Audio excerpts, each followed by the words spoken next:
సదాశివసమారంభాం శంకరాచార్యమధ్యమాం అస్మదాచార్యపర్యంతాం వందే గురుపరంపరా. హరిః ఓం. శ్రీ గురుభ్యో నమః.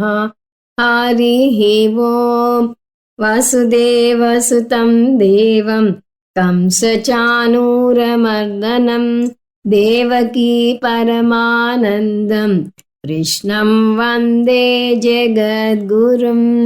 మనం భగవద్గీత 113వ క్లాస్లో ఉన్నాం. అంత ముందు క్లాస్లో 10వ అధ్యాయాన్ని ముగించుకున్నాము. ఇవాళ 10వ అధ్యాయం సారాంశం చూద్దాం. 10వ అధ్యాయాన్ని విభూతి యోగము అంటారు.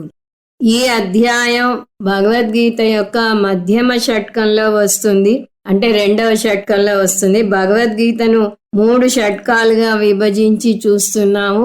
ఇది తత్వమసి మహావాక్య విచారణ చేస్తున్నదని.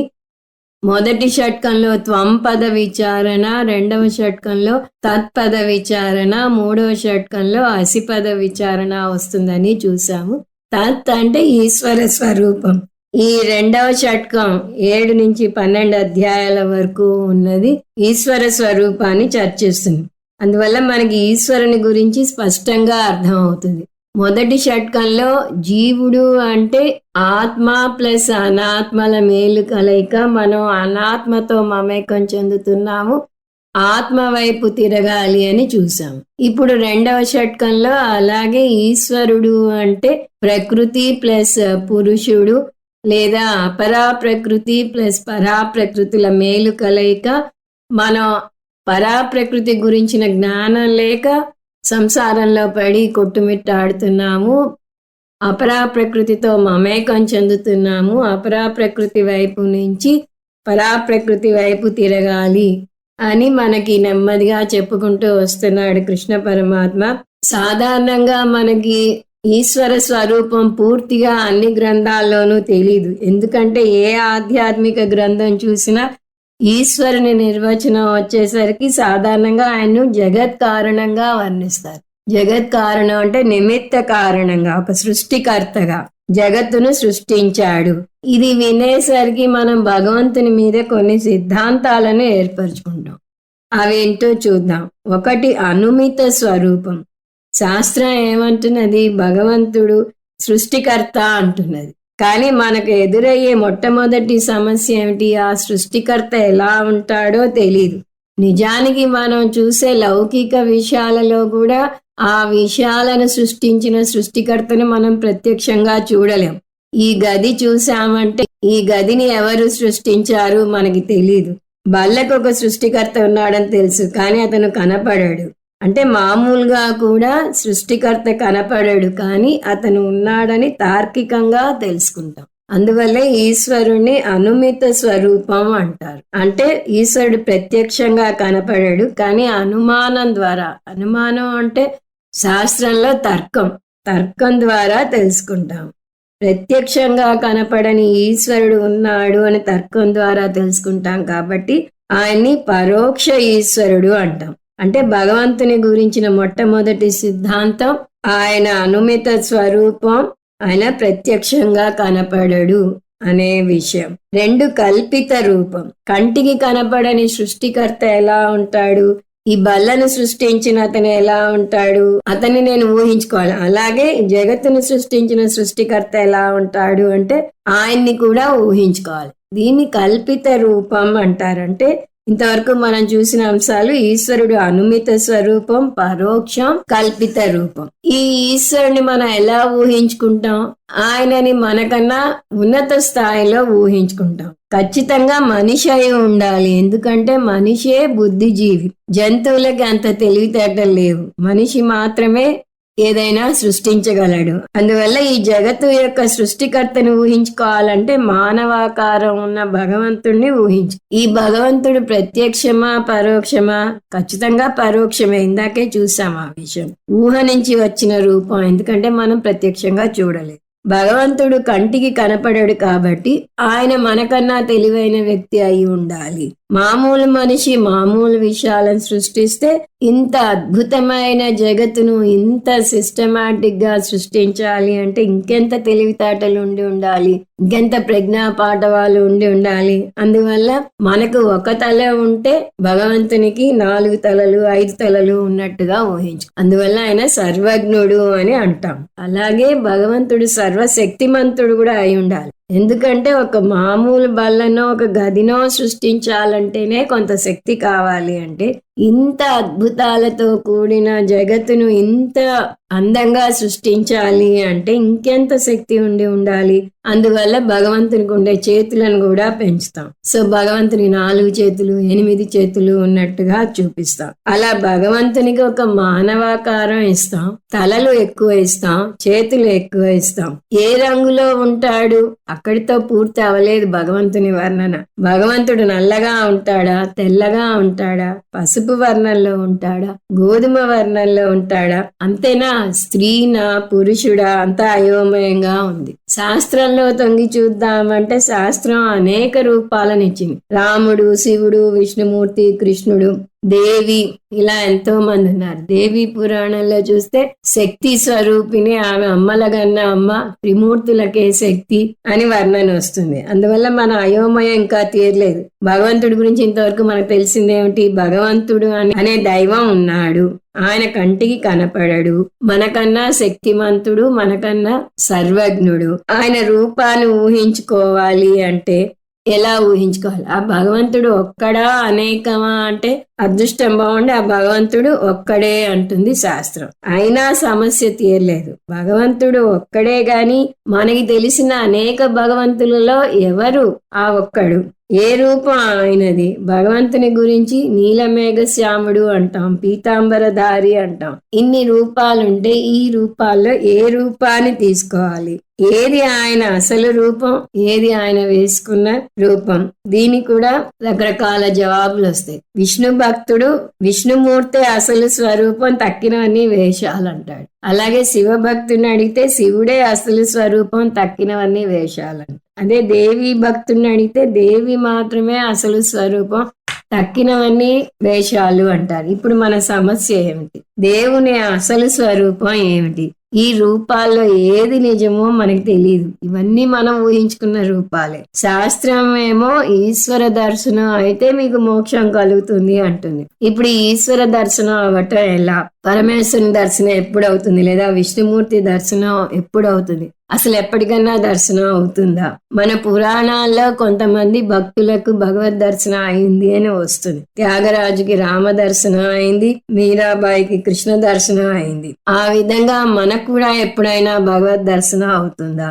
భగవద్ దర్శనం అవ్వకపోతే మనకి మోక్షం రాదా? ఇలా అనేక సందేహాలు. ఎందుకు? మనకి భగవంతుడు ఉన్నాడని తెలుసు, కానీ అంతకన్నా వివరాలు తెలియదు. వస్తాడో రాడో తెలీదు, వస్తే వెళతాడో ఉండిపోతాడో తెలీదు. భగవంతుడు ఉండిపోయినా కూడా మనకి భయమే. ఇటువంటి అయోమయాల నుంచి మనకి కృష్ణ పరమాత్మ తన బోధ ద్వారా మనని లేపుతున్నాడు. భగవంతుని గురించిన మన సిద్ధాంతాలలో మార్పు తెస్తున్నాడు. భగవంతుని సృష్టికర్తగా తెలుసుకోవడం మంచిదే, కానీ మనం ఇంకా నేర్చుకోవాల్సిన చాలా ఉంది. అక్కడితో మన జ్ఞానం సంపూర్ణం కాలేదు. ఎందుకు? ప్రస్తుతం మనకున్న జ్ఞానం భగవంతుడు ఉన్నాడని, ఆయన పరోక్షమని అర్థం చేసుకుని ఆయనకు ఒక కల్పిత రూపాన్ని ఇస్తున్నాం, లేదా ఆయన్ని ఏకరూప ఈశ్వరుడు అంటారు. ఏకరూప ఈశ్వరునిగా కొలుస్తున్నాం. ఈ జ్ఞానం నుంచి పైకి ఎదగాలి. గీత యొక్క మధ్యమ షట్కంలో కృష్ణ పరమాత్మ మనకు ఈశ్వర స్వరూపాన్ని వర్ణించటం ద్వారా మనను ఉన్నత స్థాయికి లేపుతున్నాడు. ఈశ్వరుని కేవలం సృష్టికర్తగా తెలుసుకుంటే చాలదు, ఎందుకంటే అది అసంపూర్ణ జ్ఞానం. జ్ఞానం అసంపూర్ణంగా ఉంటేనే ఈ అయోమయం చోటు చేసుకుంటుంది. సాధన సాగదు, చీకట్లో తడుముకున్నట్టు ఉంటుంది. ఇంకొక అడుగు ముందుకు వెయ్యాలి అంటే ఏమిటా అడుగు? ఏదన్నా ఒక వస్తువుని తయారు చేసినప్పుడు లౌకికంగా తీసుకోండి, ఒక కుండే తీసుకోండి. కుండ సృష్టి అవ్వడానికి 2 వస్తువులు కావాలి. దాన్ని తయారు చేసే నిమిత్త కారణం, దానికి వాడే ఉపాదాన కారణం. కుమ్మరి తన తెలివితేటలతో సృష్టిస్తాడు, అతన్ని నిమిత్త కారణం అంటారు. దానికి వాడిన మట్టి, ముడి సరుకు, దాన్ని ఉపాదాన కారణం అంటారు. అలాగే ఆభరణాలు తీసుకోండి. కంసాలి తన తెలివితేటలతో ఒక నగని చాలా అద్భుతంగా తయారు చేస్తాడు. అతను వాడిన ముడి సరుకు బంగారం. అలా లౌకికంగా చూస్తే ఏ వస్తువుని తీసుకున్నా దానికి రెండు కారణాలు ఉంటూ వస్తున్నాయి. నిమిత్త కారణం, ఉపాదాన కారణం. అవి రెండు భిన్నం. మరి భగవంతుడి సృష్టి తీసుకోండి. భగవంతుడు ఈ సృష్టికి నిమిత్త కారణం అన్నాం. ఆయన సర్వజ్ఞుడు. ఆయన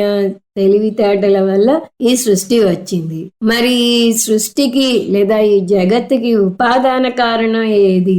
ఉపాదాన కారణం ఎక్కడి నుంచి వచ్చింది అనే ప్రశ్న రావాలి. ఎందుకంటే మనం నేర్చుకునేది శాస్త్రంలో సదేవ సౌమ్య ఇదమగ్రే ఆసీద్ ఏకమేవ అద్వితీయం అని చాందోగ్యోపనిషత్తులో వస్తుంది. సత్ మాత్రమే ఈ సృష్టికి ముందు ఉంది. సత్ అంటే భగవంతుడు. జగత్తు రాకముందు భగవంతుడు మాత్రమే ఉన్నాడు. ఆయన ఏకం ఏవ అద్వితీయం అంటే సజాతీయ విజాతీయ స్వగత భేద రహితుడు. వేరే ఏమీ లేనప్పుడు జగత్తు సృష్టించడానికి ఆయనకి ముడి సరుకు ఎక్కడి నుంచి వచ్చింది? ఇది తెలుసుకుంటే గాని మన జ్ఞానం సంపూర్ణ జ్ఞానం అవదు. ముడి సరుకు కూడా భగవంతుడి నుంచే రావాలి. అలా ఎలా సాధ్యం అంటే మనకి శాస్త్రం యదోర్ణనాభి సృజతే గృహ్ణతేచ అని చెప్తుంది. సాలె పురుగు తనలోంచే ముడి సరుకును తీసుకుని తన సాలెగూడును అద్భుతంగా కట్టుకుంటుంది. అదే విధంగా భగవంతుడు ఒక్కడే ఉన్నాడు అంటే ఆయనకి ముడి సరుకు ఆయన నుంచే వస్తుంది. పూజ్య Swamiji maker and material are rolled into one అంటారు. మేకర్ అంటే నిమిత్త కారణం, ఇంటెలిజెంట్ కాజ్ ని మేకర్ అంటున్నారు.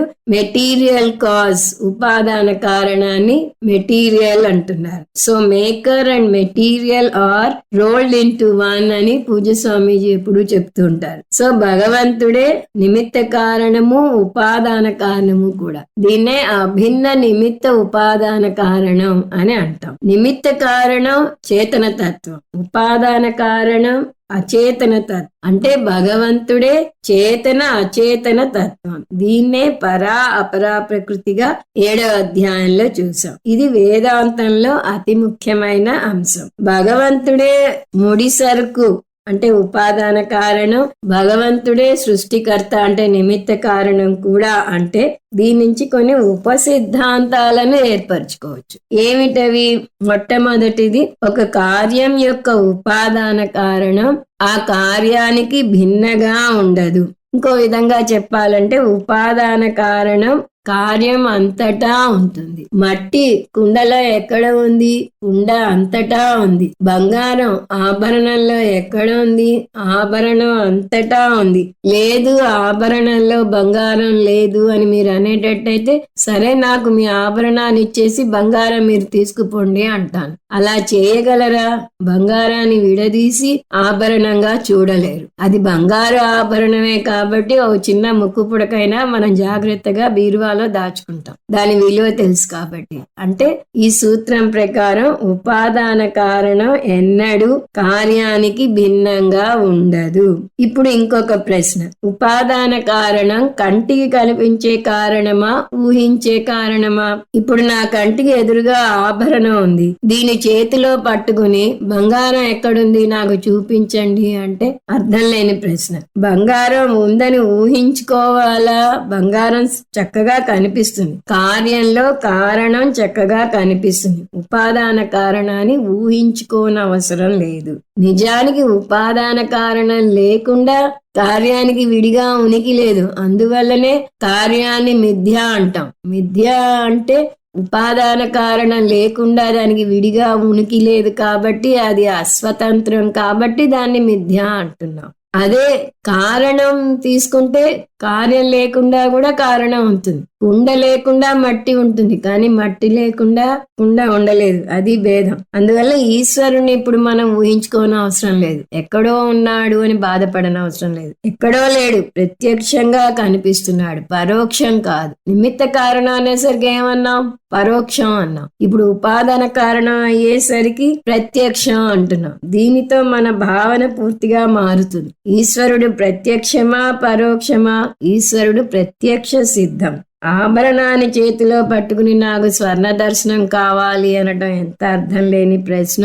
కుండను చేతిలో పట్టుకుని నాకు మట్టి దర్శనం కావాలంటే ఎంత అర్థం లేని ప్రశ్న. జగత్తుని ఎదురుగా పెట్టుకుని నాకు భగవద్ దర్శనం కావాలి అనుకోవటం కూడా అంతే అర్థం లేని ప్రశ్న.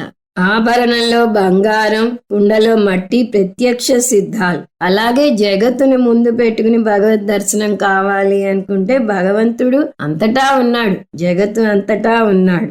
ఇప్పుడు ఈశ్వరుని రూపం ఏమిటి? ఈశ్వరుడు అంతటా ఉన్నాడు సరే, ఈశ్వరుని రూపం ఏమిటి అంటే బంగారం రూపం ఏమిటి అంటే ఏం జవాబు చెప్తారు? ఏ ఆభరణం తీసుకుంటే ఆ ఆభరణం రూపమే బంగారం రూపం. అలాగే జగత్తులో ఏ వస్తువుని తీసుకుంటే ఆ వస్తువు రూపమే భగవంతుడు. గాజులో, గొలుసులో, ఉంగరంలో అన్ని రూపాల్లోనూ బంగారం ఉంది. అలాగే చెట్టులో, పువ్వులో, మనిషిలో అన్నింటిలోనూ భగవంతుడు ఉన్నాడు. ఇప్పుడు ఈ బంగారం కనిపిస్తోందా అంటే కనిపిస్తోంది అని మనం చూసాం.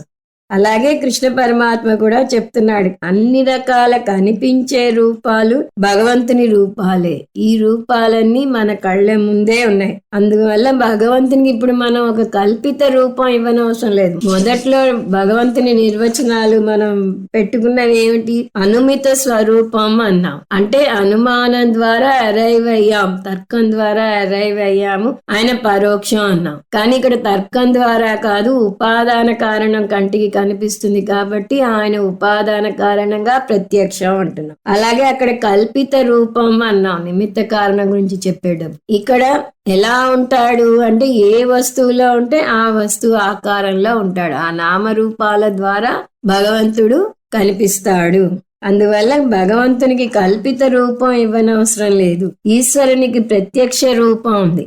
ఇప్పుడు చెప్పండి, ఈశ్వర దర్శనం కావాలంటే ఎన్ని రోజులు మీరు జపం చేయాలి, ఎన్ని రోజులు తపస్సు చేయాలి?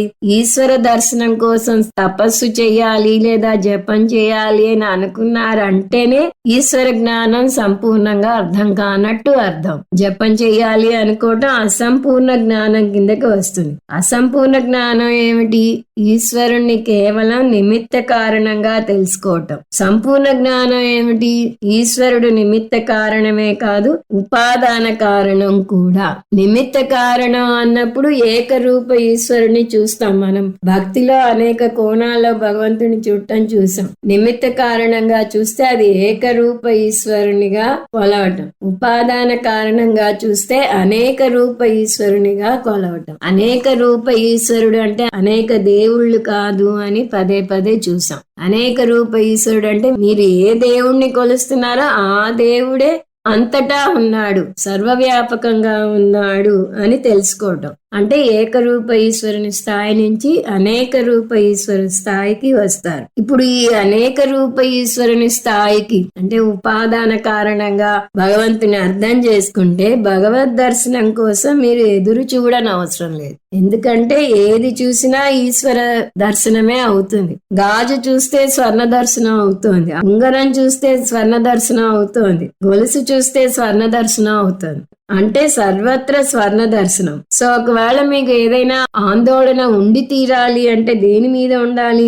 ఈ జగత్తు మొత్తం భగవంతుని యొక్క వ్యక్త రూపం అనే సత్యాన్ని నేను మర్చిపోతానేమో అనే ఆందోళన ఉండాలి. మర్చిపోకుండా ఉండేలాగా మన ప్రార్థనని మలుచుకోవాలి.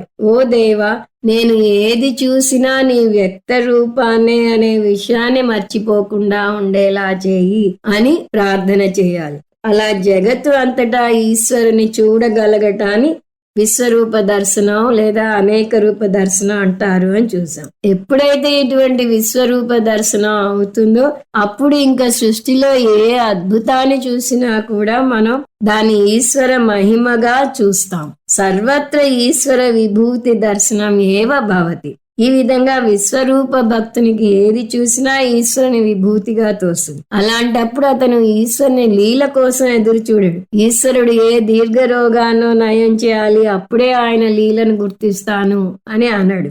సో ఈశ్వరుడు మనకి ప్రత్యేకించి లీలలు చూపించిన అవసరం లేదు. కనపడే ప్రతి దానిలోనూ భగవంతుని లీల ఉంది. ఈ బోధ మనం చేసుకోగలుగుతున్నామంటే ఈశ్వర విభూతి ఉంది, వినగలుగుతున్నామంటే అందులో ఈశ్వర విభూతి ఉంది. అందువల్ల జగత్తును సరిగ్గా అర్థం చేసుకుంటే అది బ్రహ్మ, బ్రహ్మను సరిగా అర్థం చేసుకోకపోతే అది కేవలం ఒక జడమైన జగత్తు మాత్రమే. కాబట్టి ఇప్పుడు మనలో ఎటువంటి మార్పు రావాలి అంటే జగత్తును జగత్తుగా చూడకుండా జగత్తుని ఈశ్వరుని యొక్క వ్యక్త రూపంగా చూడాలి. ఆభరణాల విషయంలో మనకు అది బాగానే తెలుసు, అది బంగారపు ఆభరణం అని తెలిసి జాగ్రత్తగా దాచుకుంటాం. తర్వాత ఏదైనా అబ్బా నాకు చాలా హాయిగా ఉంది జీవితం అని చెప్తూ మళ్ళీ కంగారుగా టచ్వుడ్ అంటాం అని మనం కూర్చున్న చెక్క కుర్చీని పట్టుకుంటాం. అంటే పూజ స్వామీజీ అంటారు ఆ కుర్చీకి చెక్క ఉంది, అది చెక్కతో తయారు చేయబడింది అని మనకి తెలుసు. కానీ ఈ జగత్తు భగవంతుని రూపం అని అర్థం కావటం లేదు. అది మనం తెలుసుకోవాలి. దానికి విశ్వరూప దర్శనం చేయాలి,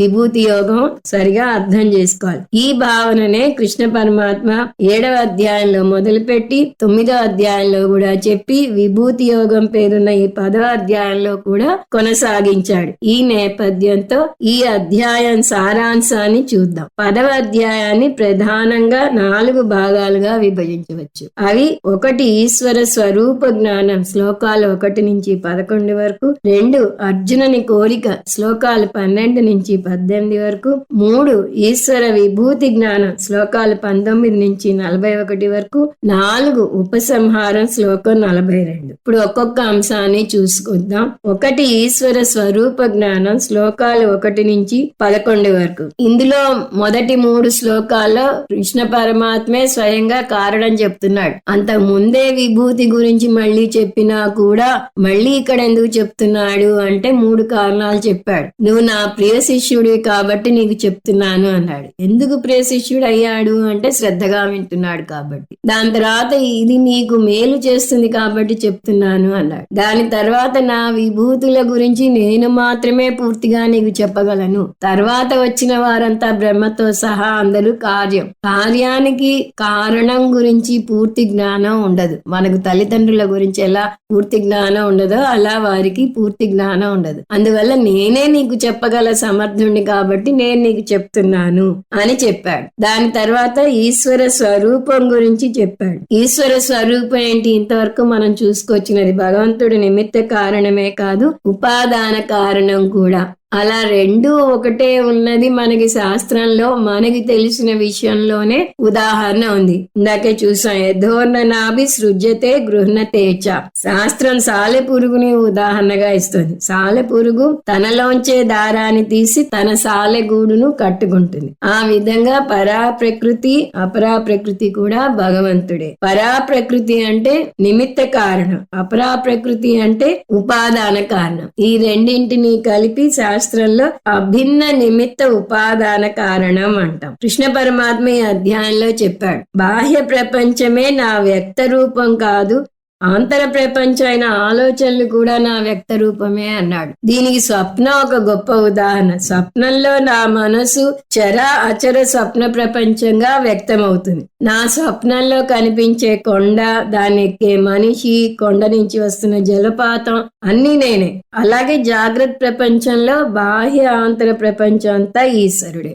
ఈ విషయాన్ని అర్థం చేసుకున్న వ్యక్తి విరాట్ భక్తుడు లేదా విశ్వరూప భక్తుడు అవుతాడు. అటువంటి విశ్వరూప భక్తునికి భగవంతుడు కేవలం ఆలయంలోనే లేడు. ఆ భక్తుడు భగవంతుని అంతటా చూస్తాడు. అహం సర్వస్య ప్రభవః మత్తః సర్వం ప్రవర్తతే ఇతి మత్వా భజంతే మాం బుధా భావ సమన్వితాః మచ్చిత్తా మద్గత ప్రాణాః బోధయంత పరస్పరం కథయంతశ్చ మాం నిత్యం తుష్యంతి చ రమంతి చ.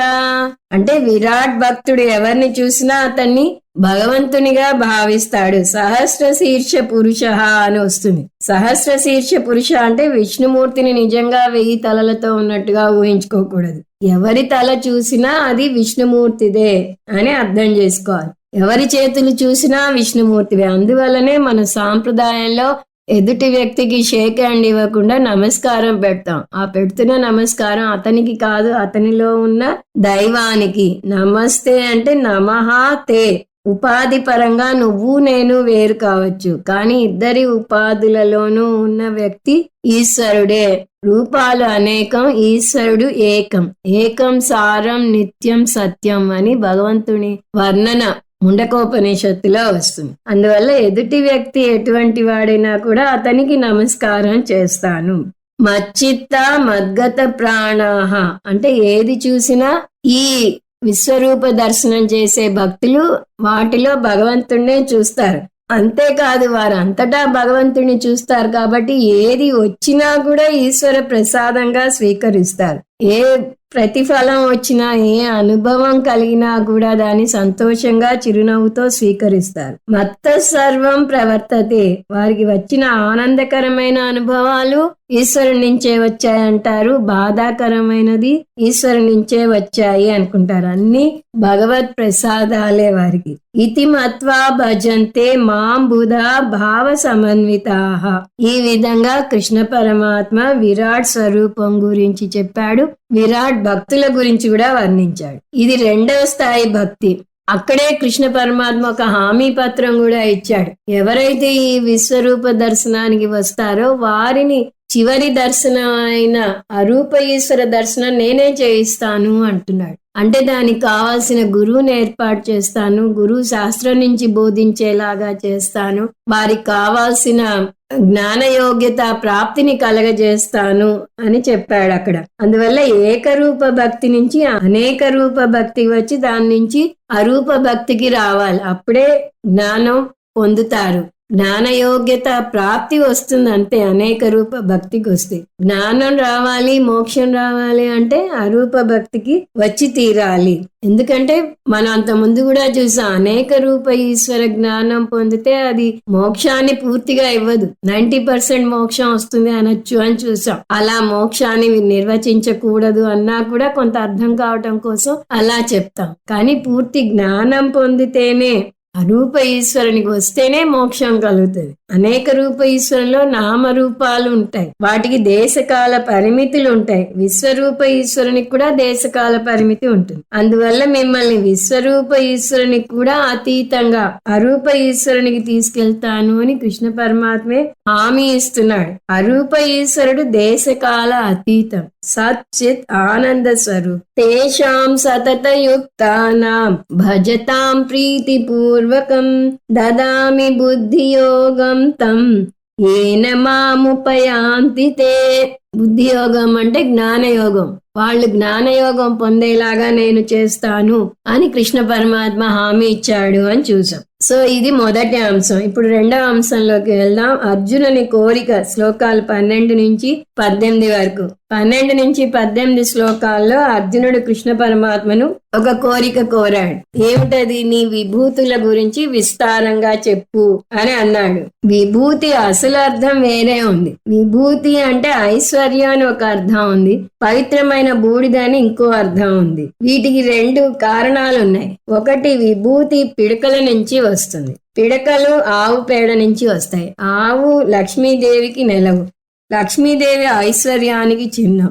అందువల్ల లక్ష్యార్థం తీసుకుంటే విభూతి అంటే ఐశ్వర్యం. 2వ అర్థం, విభూతి అంటే పవిత్రమైన బూడిద. దేన్ని కాల్చినా చివరికి మిగిలేది బూడిద మాత్రమే. మొత్తం కాలిపోయినప్పుడు ఏమంటాం? అంతా కాలి బూడిదైపోయింది అంటాం. అంటే అన్ని కాలగా మిగిలేది బూడిద మాత్రమే. భగవంతుడెవరు? ప్రళయంలో అన్ని నశించిపోగా మిగిలేది బ్రహ్మ మాత్రమే. అన్ని కాలితే మిగిలేది బూడిద, అన్ని లయమైతే మిగిలేది బ్రహ్మ. అందువల్ల బూడిద = బ్రహ్మ. ప్రళయకారుడు అయిన మహేశ్వరుడు తన ఒంటి నిండా విభూతి రాసుకునే ఉద్దేశం కూడా అదే. అన్ని నాశనమయ్యాక మిగిలేది చిటికెడు బూడిద మాత్రమే సుమా అని సూచించడానికి రాసుకుంటాడు. అందువల్ల ఇక్కడ విభూతి అంటే పవిత్రమైన బూడిద.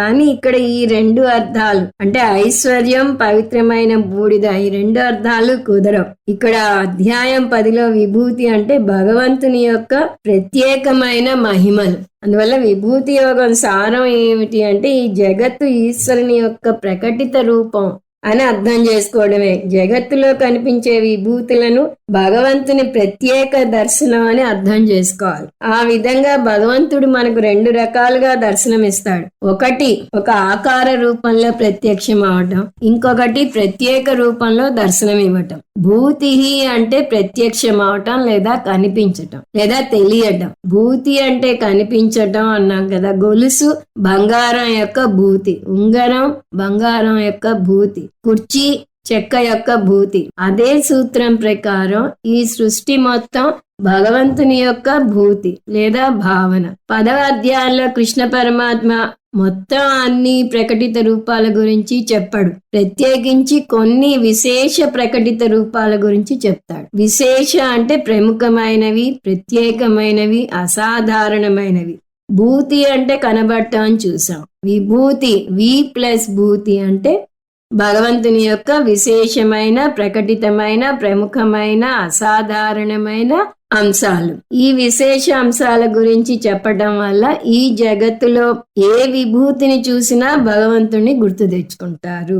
అర్జునుడు కొన్ని విభూతులను చెప్పమని ఎందుకు అడిగాడంటే, ఏకరూప భక్తి నుంచి అరూప ఈశ్వరునికి వెళ్ళాలంటే ఏకంగా ఒక పెద్ద గెంతాలి. అందువల్ల మనకి మధ్యలో ఒక స్థాయి కావాలి. ఆ స్థాయే అనేక రూప ఈశ్వరుడు. జగత్తుని ఈశ్వర సృష్టిగా చూడగలగాలి. ఎప్పుడైతే జగత్తుని ఈశ్వర సృష్టిగా చూస్తామో అప్పుడే మనలో రాగద్వేషాలు బలహీనమవుతాయి. రాగద్వేషాలు బలంగా ఉంటే మన నిర్గుణ బ్రహ్మకు రాలేము.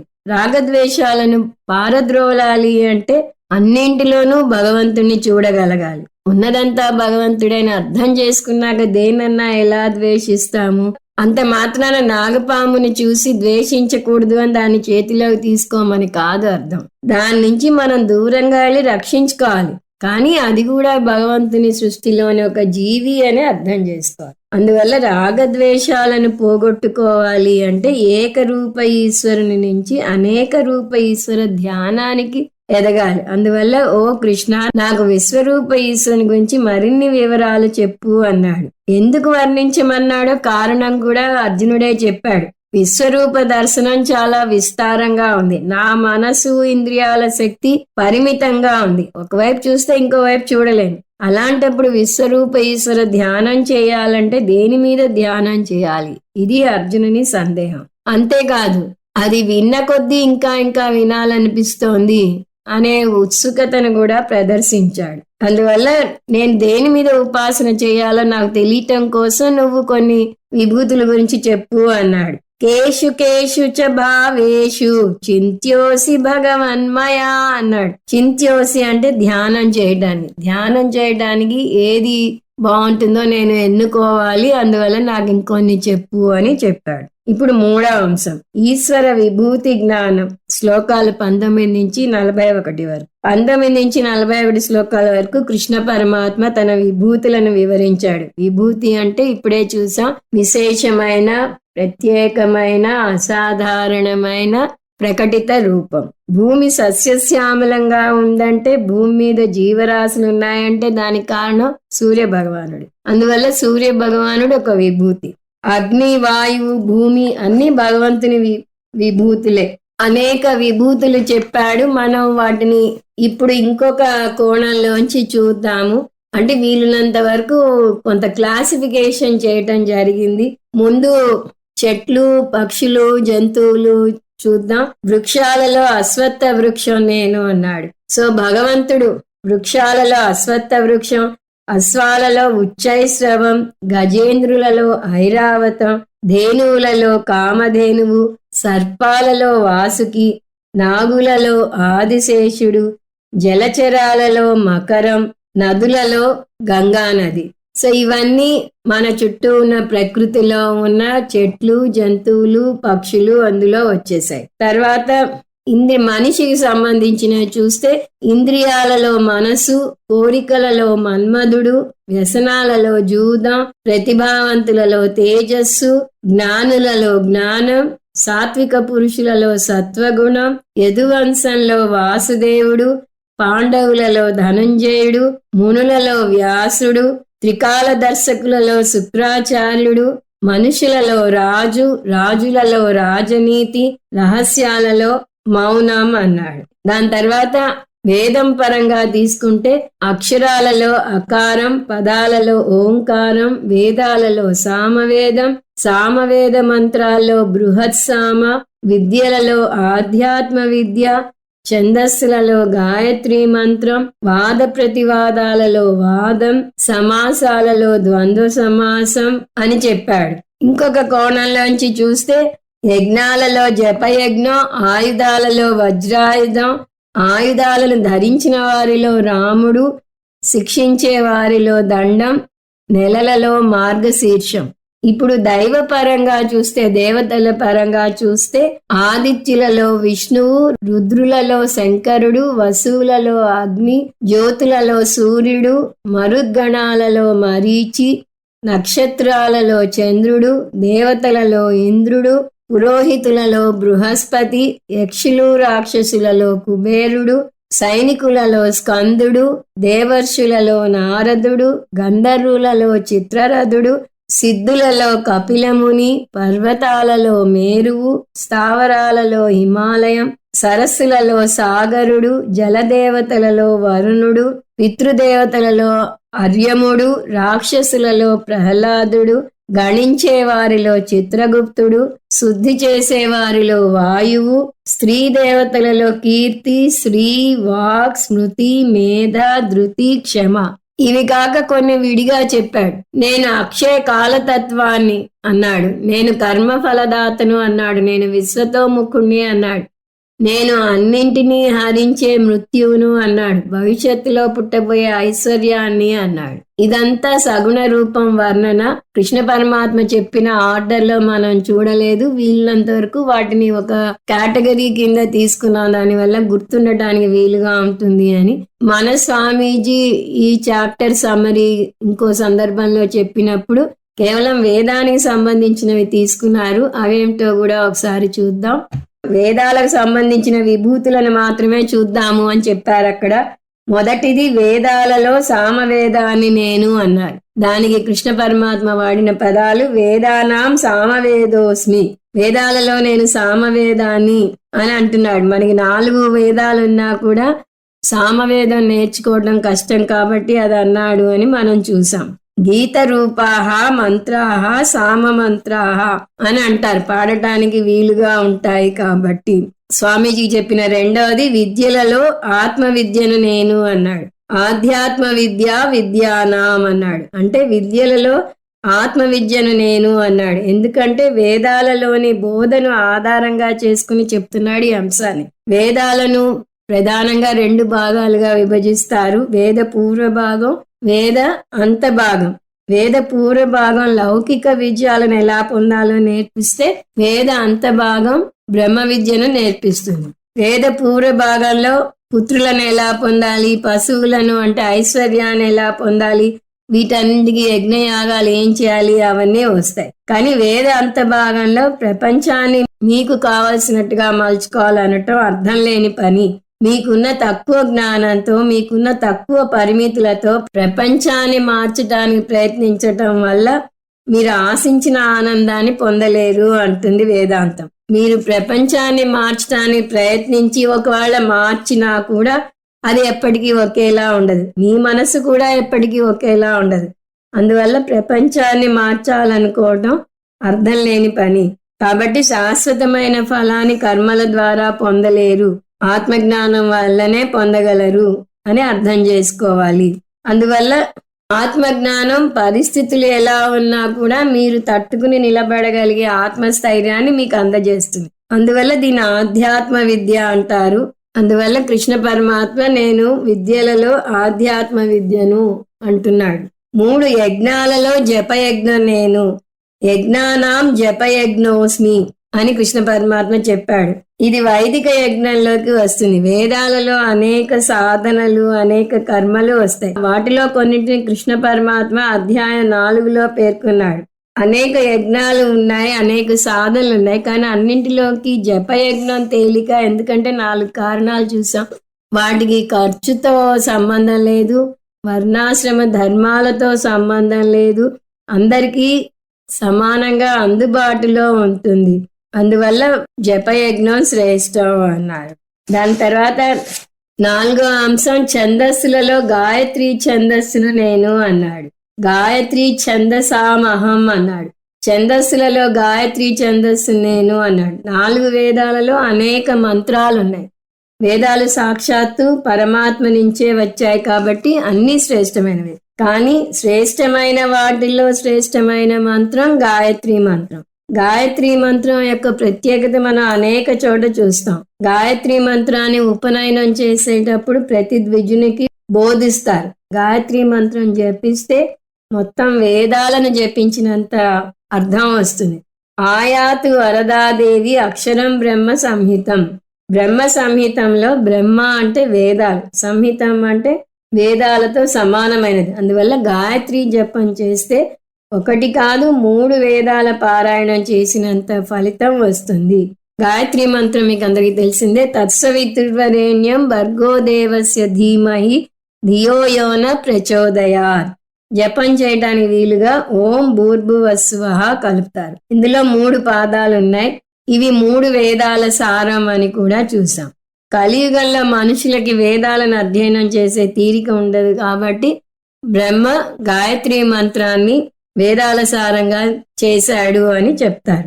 గాయత్రి మంత్రోపదేశం పొందిన వ్యక్తి ఆ మంత్రాన్ని పఠించకుండా వేరే ఎన్ని మంత్రాలు పఠించినా 1,000 మంత్రాలైనా కూడా వాటి ఫలం కలగదు. అసలు గాయత్రి మంత్రం ఉపదేశం పొందాక వేరే మంత్రోపదేశం అవసరం లేదు కూడా.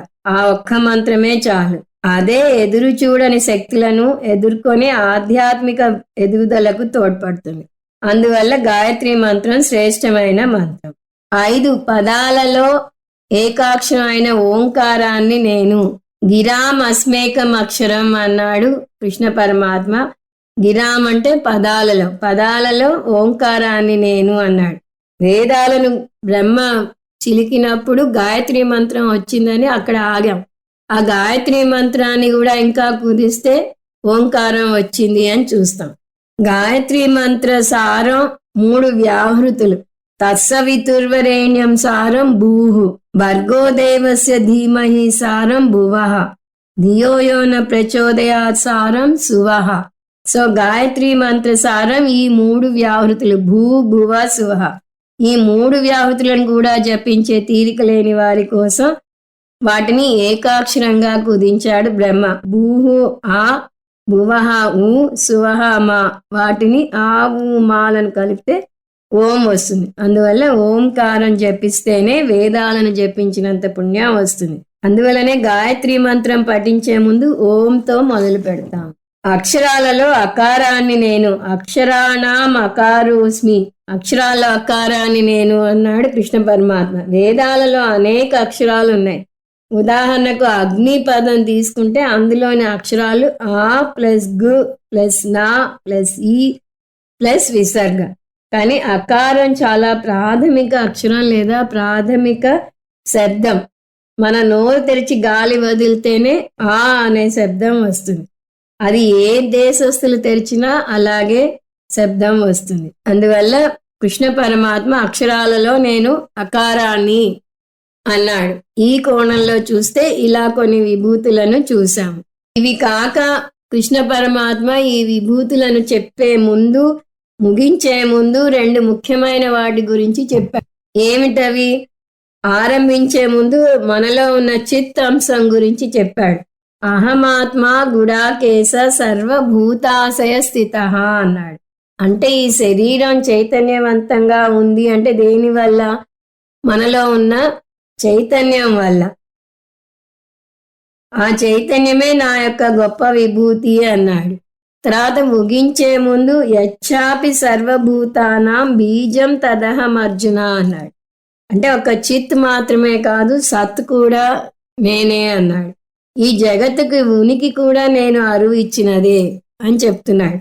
ఆభరణానికి ఉనికి ఎలా ఆభరణానిది కాకుండా బంగారానిదో, అలా జగత్తుకి ఉనికి జగత్తుది కాకుండా భగవంతునిది. అలా ఎలా చెప్పగలము అంటే, ఇందాకే చూసినట్టుగా ఆభరణంలోంచి బంగారాన్ని తీయడానికి ప్రయత్నించండి. అది ఎలా తీయలేరో అలా జగత్తు నుంచి భగవంతుని విడిగా తీయలేరు. ఆ విధంగా చిత్తాంశంతో మొదలుపెట్టి సత్ అంశంతో ముగిస్తూ మధ్యలో అన్ని నా విభూతులే అన్నాడు. కానీ సమస్య ఏమిటంటే సత్ చిత్ అంశాలు నిర్గుణ స్వరూపాన్ని సూచిస్తాయి. నిర్గుణ స్వరూప ధ్యానం కష్టం కాబట్టి ఏదైనా సగుణ స్వరూపాన్ని తీసుకుని దాని మీద ధ్యానం చేయవచ్చు. నది మీద ధ్యానం చేయవచ్చు, ఆవు మీద చేయవచ్చు, ఏదైనా తీసుకోవచ్చు. కృష్ణ పరమాత్మే అనేక విభూతులు చెప్పాక ఇవేవి నీకు నచ్చకపోతే నువ్వు ఒక పద్ధతిలో తయారు చేసుకో అని చెప్పాడు.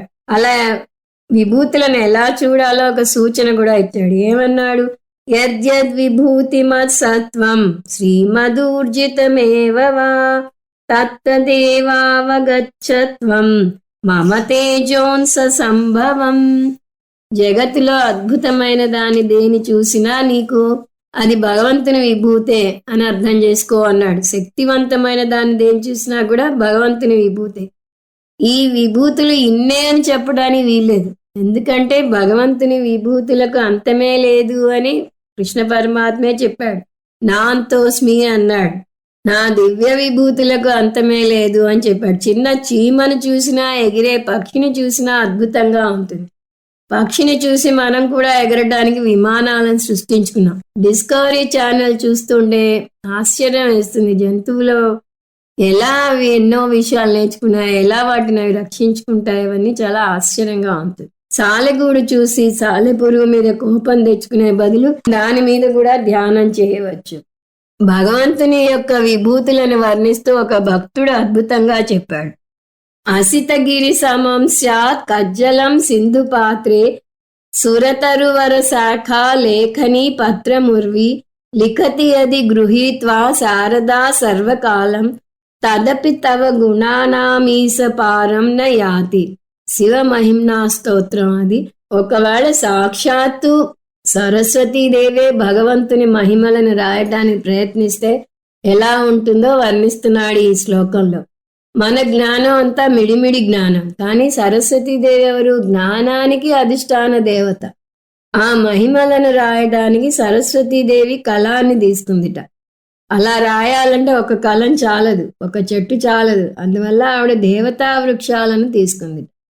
సురతరు వర శాఖ లేఖని. కాగితం ఏమిటి? ఉర్వి. మొత్తం భూభాగం ఆవిడ కాగితం. పూర్వం కళాన్ని ఇంకులో ముంచి రాసేవారు. ఆవిడకి ఇంకు ఏమిటి? మొత్తం సముద్రం. ఇంకు బరువు ఎంత? హిమాలయాలు. అసితగిరి సమం స్యాత్. ఇవన్నీ తీసుకుని రాయటం మొదలుపెట్టింది సరస్వతి. ఎప్పుడోనే. లిఖతి అది గృహీత్వా శారదా సర్వకాలం. సరస్వతీదేవి నిరంతరం రాస్తూనే ఉన్నా కూడా తదపి తవ గుణానామీస పరం నయాతి. సరస్వతీదేవి నీ గుణాల గురించి పూర్తిగా రాయలేదు. ఇంత అనంతమైన గుణాలున్నాయి కాబట్టే కృష్ణ పరమాత్మే స్వయంగా చెప్పాడు, నా గుణాల గురించి నీకు సంక్షిప్తంగా చెప్తాను, ఇంకా పూర్తిగా చెప్పను. ప్రాధాన్యత అని మొదట అన్నాడు, చివర్లో కూడా సంక్షిప్తంగా చెప్పాను అని చెప్పాడు. మిగతాది నువ్వు అల్లుకుపోవాలి అన్నాడు. ఇప్పుడు ఉపసంహారం శ్లోకం 42.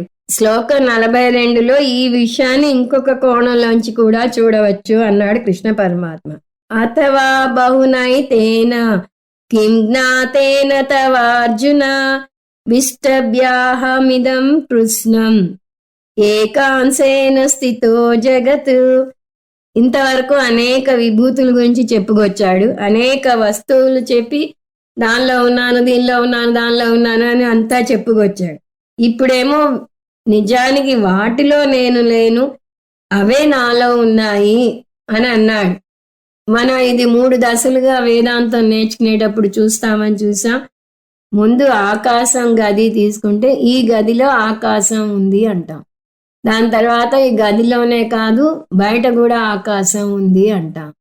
దాని తర్వాత నిజానికి ఆకాశంలోనే అన్ని గదులు ఉన్నాయి అని చెప్తాం. అలాగే బంగారం నగ తీసుకుంటే ముందు ఈ నగలో బంగారం ఉంది అంటాం. తర్వాత ఈ నగలోనే లేదు, వేరే నగల్లో కూడా బంగారం ఉంది అంటాం. చివరికి బంగారంలోనే నగలన్నీ ఉన్నాయి అంటాం. మీకు ముందు క్లాస్లో ఇంకొక ఉదాహరణ కూడా చెప్పాను. ఒక వ్యక్తి దగ్గర అనేక ఆర్ట్ పీసెస్ ఉన్నాయని చెప్తాం. అతను పూరి నుంచి తెచ్చాడు, కేరళ నుంచి తెచ్చాడు, బెంగళూరు నుంచి తెచ్చాడు. అలా కొన్ని ఊళ్ళు చెప్పాక అన్ని ఊళ్ళ నుంచి అతని దగ్గర ఆర్ట్ పీసెస్ ఉన్నాయని చెప్పడం ఒక పద్ధతి. అన్నీ చెప్పాక అతని ఇంట్లోనే అన్ని ఆర్ట్ పీసెస్ ఉన్నాయి అంటే అతని ఇంట్లో అన్ని ఊళ్ళలోని వస్తువులు ఉన్నాయి. అలాగే ఇక్కడ ముందు కృష్ణ పరమాత్మ ఏమన్నాడు, ఇందులో నేనున్నాను, అందులో నేనున్నాను, దీంట్లో ఉన్నాను అని చాలా రకాలుగా చెప్పుకొచ్చాక చివర్లో ఈ శ్లోకంలో ఏమంటున్నాడు, నిజానికి వాటిలో నేనున్నాను అని చూడకు, నాలోనే ఇవన్నీ ఉన్నాయి అని చెప్పాడు. అంటే బంగారం నగ తీసుకుంటే నగ నామరూపాలు మాత్రమే. నగ, ఉంగరం, గాజు ఇవన్నీ ఏకమైన బంగారానికి నామరూపాలు. అన్నీ ఏకమైన బంగారంలోనే ఉన్నాయి. అలాగే ఈ జగత్తు కూడా నామరూపాలు మాత్రమే. స్వామీజీ అంటారు world is full of words అని. వరల్డ్ లో ఎల్ తీసేస్తే వర్డ్. జగత్ ఏమిటి అంటే బ్రహ్మ ప్లస్ నామరూపాలు. అనేక నామరూపాలు ఉన్నాయి. ఏకం బ్రహ్మకి అనేక నామరూపాలు ఉన్నాయి. ఈ నామరూపాలన్నీ కూడా దానికి ప్రాథమిక కారణమైన జగత్తులో ఉన్నాయి అని అర్థం చేసుకోవాలి. సో ఈ ఆఖరి శ్లోకం విశ్వరూప దర్శన యోగం అని తర్వాత వచ్చే అధ్యాయానికి బీజం. భగవంతుడు జగత్తులో ఉన్నాడు అని చెప్తే అది విభూతి యోగం అవుతుంది. జగత్తు భగవంతునిలో ఉంది అంటే అది విశ్వరూప దర్శన యోగం అవుతుంది. రెండూ చూడగలగాలి. రెండు కొత్త కోణాలు. అలలో నీరు చూడగలగాలి, అది ఒక రకమైన ఆస్వాదన. నీటిలో అన్ని అలలను చూడగలగాలి, అది ఇంకొక రకమైన ఆస్వాదన. ఈ అధ్యాయంలో భగవంతుని యొక్క అనేక విభూతుల గురించి కృష్ణ పరమాత్మ చెప్పాడు కాబట్టి ఈ అధ్యాయానికి పేరు విభూతి యోగం అని వచ్చింది. అంటే ఈ అధ్యాయం ఈశ్వర మహిమను వర్ణించింది. ఓం తత్సదితి శ్రీమద్భగవద్గీతాసు ఉపనిషత్సు బ్రహ్మ విద్యాయాం యోగశాస్త్రే శ్రీకృష్ణార్జున సంవాదే విభూతి యోగో నామ దశమోధ్యాయః. ఇది శ్రీమద్ భగవద్గీత యందు, ఉపనిషత్తుల యందు, బ్రహ్మ విద్య యందు, యోగ శాస్త్రమందు, శ్రీకృష్ణార్జున సంవాదమునందు విభూతి యోగము అనే దశమోధ్యాయము. ఓం తత్సత్. సర్వం శ్రీకృష్ణార్పణమస్తు. ఓం పూర్ణమద పూర్ణమిదం పూర్ణాత్ పూర్ణముదచ్యతే పూర్ణస్య పూర్ణమాదాయ పూర్ణమేవావశిష్యతే. ఓం శాంతి శాంతి శాంతి. హరి ఓం. శ్రీ గురుభ్యో నమః. హరి ఓం.